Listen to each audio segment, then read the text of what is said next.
Às vezes, a gente acha que recomeçar é fugir, que basta mudar de cidade, trocar o número do telefone e tentar esquecer o que doeu. Mas tem feridas que o tempo não cura, ele só ensina a gente a olhar para elas sem sangrar. Hoje, você vai conhecer a história de Cláudia, uma mulher que tentou se esconder do passado e acabou encontrando a si mesma. Uma história sobre culpa, coragem e a força que nasce quando a dor finalmente encontra o perdão. Meu nome é Cláudia Alves, tenho 36 anos e durante muito tempo eu achei que o amor era o bastante para segurar o mundo de pé. Eu era professora de artes numa escola pequena, amava o que fazia e amava o homem com quem eu estava há quase 8 anos, Eduardo, o professor de matemática. Ele era meu porto seguro, ou pelo menos eu acreditava que era. Tudo começou a mudar quando uma nova professora entrou na escola, Renata Andrade. Uma mulher bonita, extrovertida, cheia de charme. Em pouco tempo ela conquistou a todos, inclusive o homem que eu amava. As fofocas começaram rápido, mas eu não acreditava nelas. Até o dia em que encontrei uma mensagem no celular dele. Não era apenas flerte, era confissão.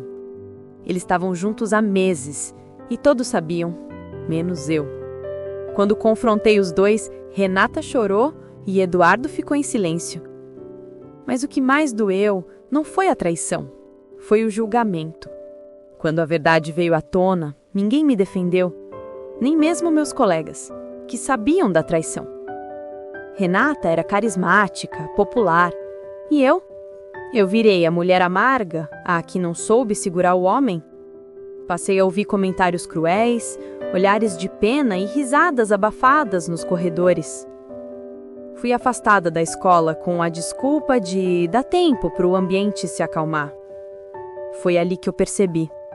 Quando as pessoas não querem enxergar a verdade, elas preferem culpar quem se feriu, e não quem feriu.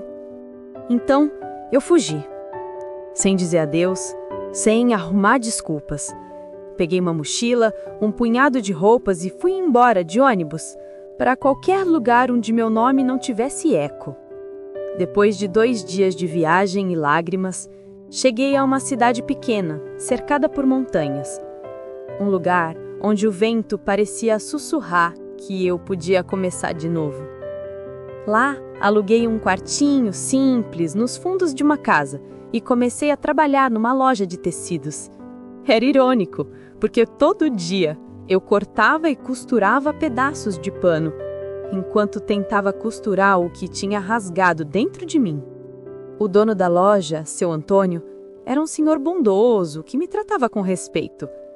Aos poucos voltei a sorrir, fiz amizade com os vizinhos, aprendi o nome dos clientes, comecei até a sentir prazer em preparar o café da tarde. Mas no fundo, eu ainda me escondia. Cortei o cabelo, emagreci sem perceber e passei a usar óculos. Um lenço no pescoço sempre cobria o lado do pescoço onde tinha uma pequena cicatriz, resultado de um antigo acidente de moto. Era minha marca aquela cicatriz. Passei a usar outro sobrenome. Eu não era mais Cláudia Alves. Era apenas Cláudia Lima, a moça nova da loja.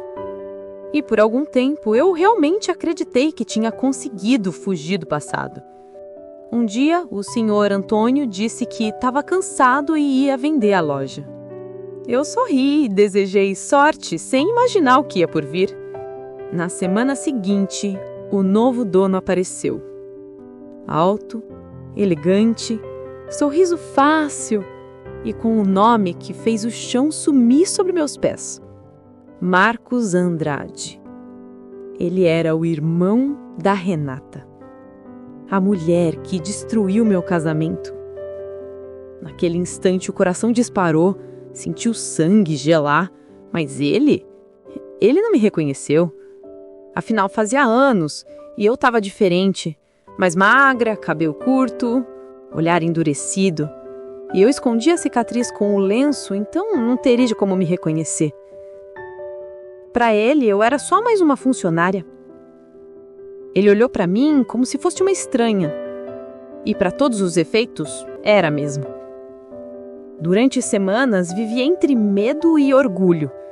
Medo de ser descoberta, orgulho de saber que, mesmo com o passado a poucos passos de mim, eu estava ali, firme. Mas o destino... o destino não gosta de deixar pontas soltas. Nos primeiros dias eu mal conseguia olhar para ele sem lembrar do passado. Mas Marcos era diferente da irmã. Gentil, paciente e com uma calma que parecia sincera. Com o tempo passamos a conversar sobre coisas simples, o movimento da loja, o clima, as montanhas que cercavam a cidade. E nessas conversas, algo curioso aconteceu. Comecei a ouvir dele as mesmas frases que eu dizia aos meus alunos anos atrás. Palavras sobre coragem, recomeço, fé. Um dia, ele comentou que a irmã havia se mudado, casado e que às vezes parecia arrependida do que tinha feito. Eu apenas balancei a cabeça, engolindo seco. Ele não sabia com quem estava falando e eu não sabia se queria que soubesse. Parte de mim queria gritar, jogar na cara dele o que ela tinha feito, mas outra parte só queria paz. Conversávamos por horas, falávamos sobre perdas, sobre recomeços, e um dia ele me disse: "Sabe, Cláudia, tem gente que foge para esquecer, mas às vezes o que a gente foge é justamente o que precisa encontrar." Essas palavras ficaram presas em mim, porque ele nem imaginava o quanto descreviam minha vida. Era um domingo de verão. O céu, que amanheceu azul, de repente ficou cinza. Em menos de uma hora, a cidade virou um mar de água. Marcos e eu estávamos fechando a loja quando ouvimos gritos. Corremos até a porta e vimos o desespero. Uma criança estava sendo levada pela correnteza, bem na praça principal. Sem pensar, eu larguei tudo e corri. A água batia na cintura, gelada, e cada passo era uma luta. Mas alcancei o menino, agarrei o braço e puxei com toda a força. No meio do caos, o vento arrancou meu lenço, aquele que eu sempre usava para esconder parte da cicatriz que ganhei anos atrás, tinha se soltado. O cabelo grudou no rosto, a cicatriz ficou à mostra. A enxurrada levou embora o disfarce e, junto com ele, a ilusão de que eu podia continuar escondida.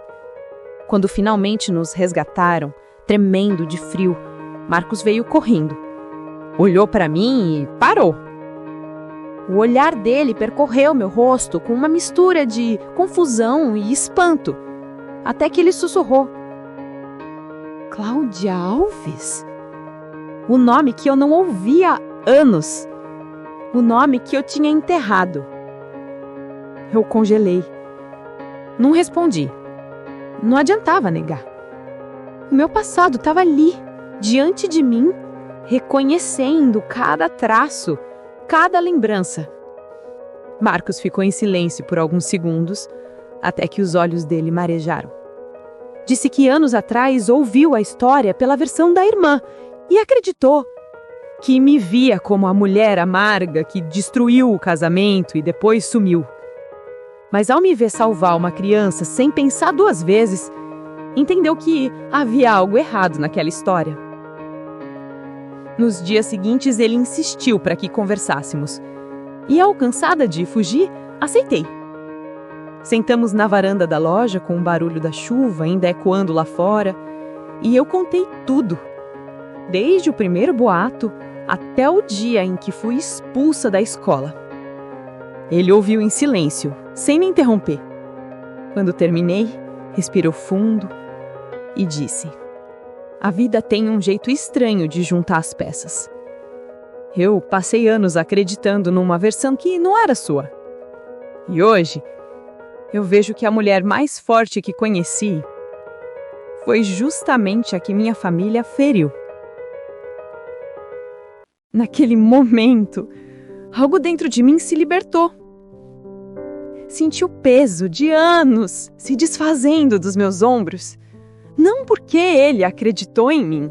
Não era vingança nem revanche. Era paz. Depois da enchente, a loja virou ponto de ajuda para quem perdeu tudo. E juntos, eu e Marcos, organizamos doações, Ajudamos famílias e reerguemos o que o temporal levou. Marcos e eu seguimos trabalhando juntos e uma amizade sincera nasceu.